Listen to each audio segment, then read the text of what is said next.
tá?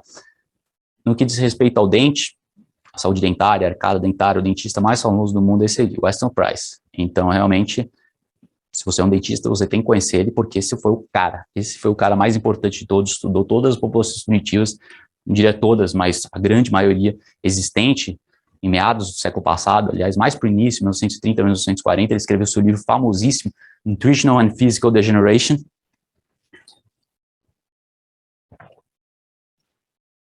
Então ele viajou ao redor do globo para estudar a saúde das populações ancestrais e também populações não tão ancestrais assim. Então ele foi notando a mudança do padrão alimentar das populações, foi notando a diferença entre a saúde dos dentes das populações agricultoras comparado com as populações não agricultoras, populações primitivas, indígenas e aborígenes.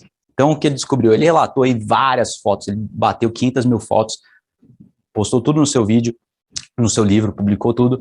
Então essa arcada dentária das populações ancestrais perfeita, você pode ver a formação dos dentes muito alinhados, muito brancos, sem cárie, pouquíssima cárie, então você tinha uma taxa de menos 0,5% de cárie nas populações ancestrais, foi o que eles constatou. Estudou aí centenas de populações.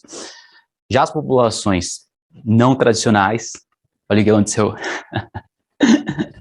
Então realmente a saúde dental foi muito prejudicada. Cárie começou a explodir, mais de 5% de cárie constatada. Em muitos casos, ia bem além. Então, essa população do Pacífico Sul, isso que estava, lá do Oriente, que eu passei, lá das ilhas da Polinésia Francesa. Então, você pode ver que em pouquíssimas gerações, em uma geração, a saúde dos dentes foi para o beleléu. Então, você pode ver aí toda a banguela, e enquanto as ilhas que se mantiveram tradicionais, arcada dentária, sorriso perfeito. Então, você pode ver o sorriso do agricultor atual, é assim. Então, o dente é muito prejudicado, seja você agricultor ou não. Atualmente, a maioria das pessoas usaram aparelho ou tiveram que tratar várias cáries, porque realmente a alimentação moderna é muito carente de nutrientes e é muito rica em açúcar, que tem vários fatores cariostáticos. Voltando na questão de quantos nossos ancestrais consumiam de carboidrato, aí foi constatado de 0 a 40%, as populações mais nórdicas, mais frias, consumo mais baixo de carboidrato, as populações quentes, consumo maior. Mas vale notar que as populações quentes atuais são diferentes do que supostamente nossos ancestrais consumiam 10, 20, 30, 40 mil anos atrás, por causa da pressão seletiva ambiental dos animais que foram desaparecendo. Então, os animais foram desaparecendo, a população humana foi crescendo e, com isso, a disponibilidade de animais grandes foi diminuindo. E, com isso, eles se tornaram mais pobres, né? Então, a riqueza ambiental, do meio ambiente, foi difundindo, foi acabando com o tempo. Então, com isso, eles aprenderam a sobreviver um pouco mais com vegetais. No entanto, ainda mais de 50% das calorias na forma de vegetais. E os Hadza, mesmo com uma população reduzida de animais, ainda caçavam a maior parte do tempo. Então, mesmo assim, é possível, só que os animais são menores atualmente. E alto consumo de carboidrato no Brasil. A população moderna, mais de 50% das calorias na forma de carboidrato, mais especificamente 57% a 62%, foi constatado pela IBGE, estudo aí de 2003, 2002, estudo de 2008, 2009, e tenho certeza que se eu ler agora só piorou, porque eu li o relatório inteiro do IBGE, e é evidente que o brasileiro come aí muito arroz, muito feijão, muita mandioca. O feijão não é tão alto carboidrato, feijão é razoável. Agora, muito arroz, muita farinha de mandioca, muita farofa, o brasileiro é bem farofeito, e também come muito açúcar, mais de 100 gramas por dia em média. Então, o consumo de açúcar do brasileiro é tão alto quanto o americano. A gente fala, americano é gordo, o americano come muita porcaria, o brasileiro já está igual, né? O americano ainda está um pouquinho além, mas é praticamente a mesma coisa, 1/3 da população obesa, 1/3 da população com sobrepeso, muita gente com síndrome metabólica, com resistência à insulina, mais de 60% da população com resistência à insulina, realmente é um desastre. Então, como constatado aí nas palavras do próprio Instituto de Agropecuária, Carlos Alberto Lauri, na realidade, o brasileiro tem uma tendência muito grande para alimentos com pão, massa e macarrão.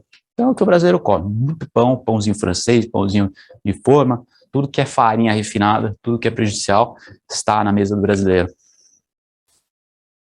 Essa é a pirâmide alimentar dos nossos ancestrais. Na base vocês podem ver carne, frango, peixes e ovos, que é o que eles comiam mais. Frutas, vegetais não era tanto consumido. De acordo com o Corden, 40% das calorias vegetais eram na forma de frutas. Então não tinha tantos vegetais assim, era mais fruta e era mais também, às vezes castanhas, às vezes um pouco de sementes, mas mais frutas geralmente porque elas são doces e são mais atrativas do que vegetais como brócolis, esse tipo de coisa, vegetação que é comida de chimpanzé, que não é atraente ao ser humano, não tem valor nenhum nutricional. Agora você vê o abacate, o coco. Coco era presente nas populações da Polinésia. O abacate é uma coisa do México, coisa de outros continentes, mas é low carb. Então, por isso que eu coloquei, porque faz parte da dieta low carb ancestral moderna que estamos emulando. Então, temos na linha de cima tubérculo, nozes, castanhas e feijão. Tubérculos consumiam um pouco, nozes, oleaginosas, esse tipo de coisa. Feijão, não muito, mas como eu falei, tem um aporte de carboidrato bem baixo, então você pode concluir 2, 3 colheres de sopa de feijão tranquilo por dia, isso é equivalente a 15 gramas de carboidrato, então não vejo como só uma cetogênica muito restrita mesmo que feijão teria que ser deixado de lado. Mas para a maioria das pessoas que estão comendo aí 50, 60, 70 gramas de carboidrato por dia, é bem tranquilo comer um pouco de feijão. Aí as indulgências estão em cima, então tem chocolate amargo, vinho tinto, ervas, suplementos os suplementos não, tem os temperos, e essas ervas são tóxicas em altas quantidades, então um tempero como pimenta, para quem tem doença autoimune, é problemático, para quem tem alergias é problemático também, por isso a quantidade tem que ser baixa. E mesmo para quem é saudável, o excesso de pimenta pode fazer mal e alguns temperos. Então é uma indulgência, o vinho também é uma indulgência, o álcool é uma indulgência, então não venha assim entupir de álcool, tomar 1, 2 vinhos por dia, no máximo uma taça de vinho por dia, eu diria que nem isso. O que eu faço são 2 copos de álcool por semana. Essa é a minha meta, isso eu considero ideal. Porque o álcool, somado aos carboidratos, somado com outras coisas, vai sobrecarregar o sistema. Agora, essa é a população primitiva do Panamá, os Kuna, da ilha de San Blas. Esse é um estudo publicado na American Journal of Clinical Nutrition, que foi um estudo feito pelo governo panamenho, comparando a saúde da população dessa ilha específica de panamenhos, de índios, comparado com o continente. As populações industrializadas, população moderna e industrializada, onde as doenças estão por todos os lados. Então, vejam a comparação, pessoal. Durante 2000 a 2004, foi o período de estudo, eles compararam vários tipos de mortalidade, causas de morte entre essas populações. E o Panamá, para quem não sabe, está lá no Caribe, está lá na América Central. Então, você tem aqui doença cardíaca, média de 44 versus 8,7. Então, tinha 5 vezes mais doenças cardíacas na população industrial, população normal, moderna, comparado com a população primitiva. Agora, câncer, tinha 15 vezes mais câncer. 15 vezes, é isso? Exato, 14, 15 vezes mais câncer na população da ilha panamenha do que a população continental. Mesma coisa para isquemia, 41 versus 0,5, então 80 vezes mais isquemia, gente, 80 vezes mais isquemia nessa população, a menos nessa população. E a mesma coisa para diabetes, o diabetes era praticamente inexistente, baixíssimo nessas populações. A gente não precisa olhar para os nossos ancestrais, nem para os primitivos, é só olhar a nossa população mesmo, há 40 anos atrás, 1982, 2% da população americana é diabético, agora é quanto? É 10% da população americana, então multiplicou em 5 em apenas 40 anos, para você ver essa tendência aí, que é óbvia, mas o importante é que os esquimós, todas as populações que estavam, os Kuna, todas as populações estudadas, tinham baixíssimos índices de doenças cardíacas, baixíssimo. E agora, atualmente, mata o quê? Mata 1/3 da população, veja aí no gráfico, pessoal, 1/3 da população morre de doenças cardíacas, 1/3 morre de câncer, em torno de 7% morre de Alzheimer. Então, Alzheimer é uma coisa nova, né? Antigamente era reconhecido como demência, mas não era tão preponderante, não era tão prevalente. Agora todo mundo está com Alzheimer porque a população é obesa. E mesmo que não seja, é questão de resistência à insulina no cérebro. Você não precisa ser obeso, ou mesmo gordo, sobrepesado, para ter resistência à insulina. Então, as proteínas beta-amiloide vão se acumulando no cérebro, as proteínas de tal, porque as células do cérebro não estão funcionando bem, porque a energia não sobe para a cabeça. A energia não sobe porque as células, os neurônios, estão resistentes à ação da insulina decorrente do consumo de industrializados, ômega 6 e carboidrato. Que mais que a população moderna morre? Tem derrame, mas é principalmente doenças cardíacas e câncer, seguindo por Alzheimer e doenças pulmonares. Então, questão de pneumonia, influência, essas coisas, você pode ver que o vírus atual da moda não está aí, porque realmente é uma moda. Então, aproximadamente, aí, se seguirmos os dados registrados, públicos, 3%, 4% das mortes são decorrentes do vírus da moda. No entanto, esses dados são falhos, né? A verdade está mais próximo de 10% do índice atual de mortes, então realmente é pouquíssimo. Já falando nisso, né, no assunto nem queria tocar muito, mas já que estamos aqui, o que causa a morte por doenças virais? Condição metabólica ruim. Então, 95% das pessoas que morreram têm pelo menos uma pré-condição de saúde. Estudo italiano, mas também feito com vários outros países, inclusive o Brasil. Então, a maioria das pessoas que morrem, 80% está acima de 65 anos, então é o grupo de risco, e tem pelo menos uma pré-condição de saúde, mas a média é de 2,5 condições. Então, em média, as pessoas têm mais de 2 pré-condições de saúde, as pessoas que estão morrendo, e muita gente está morrendo, é claro, está morrendo de doenças cardíacas, está morrendo de câncer, está morrendo de pneumonia ou qualquer outra coisa, mas está sendo contabilizado pelo vírus, porque no atestado de óbito, certificado de óbito, está errado, né? Inclusive, atestado de óbito lá nos Estados Unidos está escrito, já faz a propaganda do vírus da morte. Então, a propaganda está lá para a própria enfermeira e para as pessoas registrarem a morte errada. Então, os padrões de medição de óbitos mudaram dramaticamente da noite para o dia, foi uma questão governamental, burocrática, é uma agenda do governo americano e, como consequência, dos outros países também. Mas a moral da história é essa, que para você morrer você tem que ter, geralmente, pré-condições de saúde e ter uma idade avançada, acima de 65 anos, para pessoas com 30 anos de idade, menos de 1.000 pessoas morreram, bem menos, na verdade, os dados originais, os dados governamentais deram em um ano, 1.000 pessoas para quem tem menos de 30 anos, no entanto, os dados verdadeiros são muito, muito menores. Então, realmente, é muito pouca gente morrendo nova, né? Adolescente nem se fala, criança não morre praticamente, muito mais criança morrendo de gripe do que do vírus atual, e as comorbidades são as causas. E o que acontece, né? Os outros 5%, né? Não diria nem 10%, os últimos 5%, as pessoas que não têm idade avançada. Por que eles morreram? Porque também, né, condição metabólica, síndrome metabólica, resistência à insulina, ou diabético, você pode ter 30, 40 anos, né?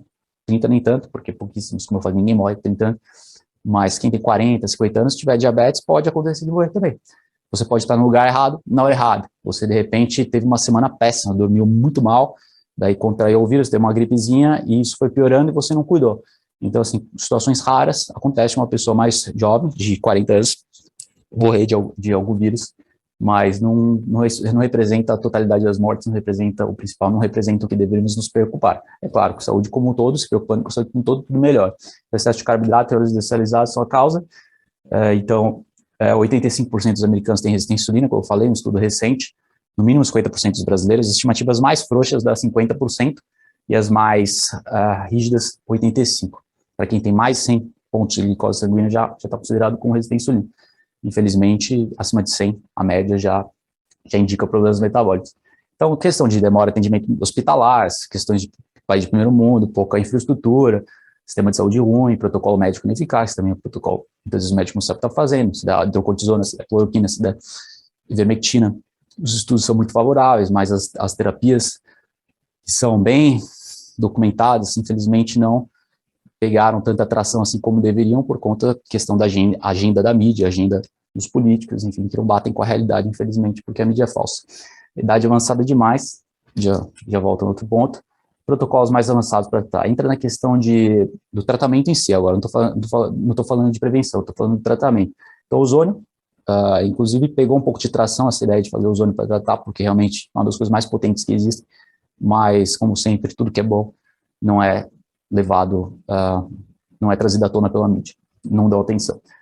Tratamento ultravioleta sanguíneo, você pegar o vírus por exemplo, o Ebola, matou aqui 12 mil pessoas em um ano, não foram tantas mortes, mas é um vírus mortal, 70% a 80% das pessoas que pegam morrem, na África, em alguns lugares, 90% das pessoas que pegam morrem, mas tratamento de sanguíneo ultravioleta, tirar o sangue e aplicar raios ultravioletas do sol, junto com o tratamento de ozônio, é a maior chance de sobrevivência dessas pessoas de Ebola. Então, é um tratamento muito eficaz para Ebola, também para qualquer tipo de vírus, qualquer tipo de infecção bacterial e viral. Altas doses de vitamina C também funciona muito, intravenosa principalmente, mas se você tiver em casa, sintomas estão acontecendo de gripe ou qualquer coisa, você toma altas doses de vitamina C na forma lipossomal, que você pode procurar no Mercado Livre, na americanas.com, qualquer site, coloca lá vitamina C lipossomal.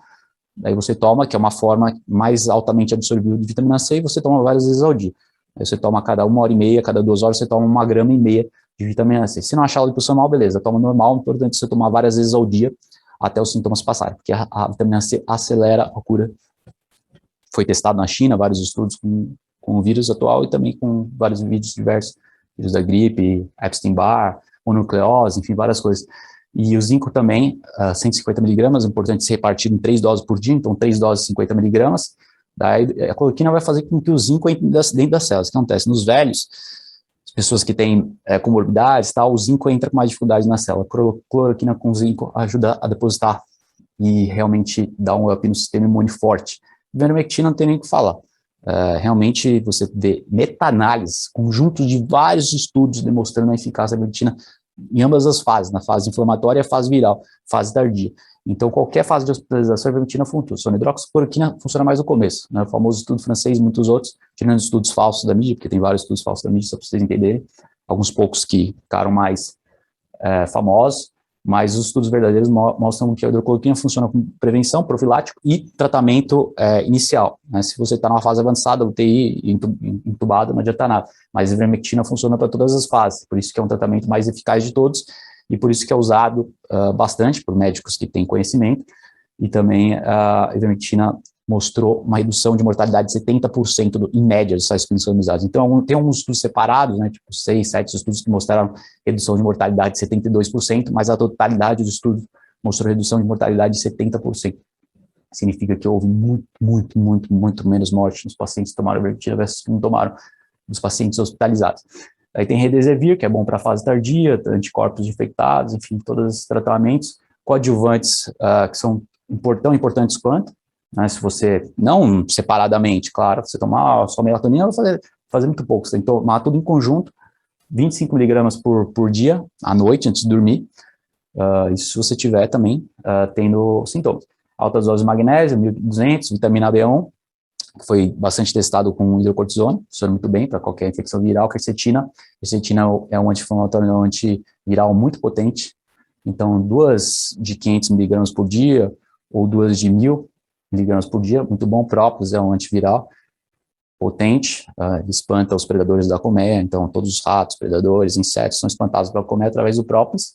Então, própolis, 8 gotinhas de manhã, 8 à noite também, ômega 3, anti-inflamatório muito potente, então é muito bom para essa fase viral, essa fase inflamatória, aliás, altas doses de ômega 3, então seria aí 9, 10 cápsulas, e também temos otimizadores mitocondriais, como PPQ, CO2, derribose, ácido alfa-lipoico, todos esses ajudam também, assim como a cúrcuma, que é um anti-inflamatório potente também, assim como a echinacea também, echinacea, não sei como é que fala em português, que eu só penso em inglês,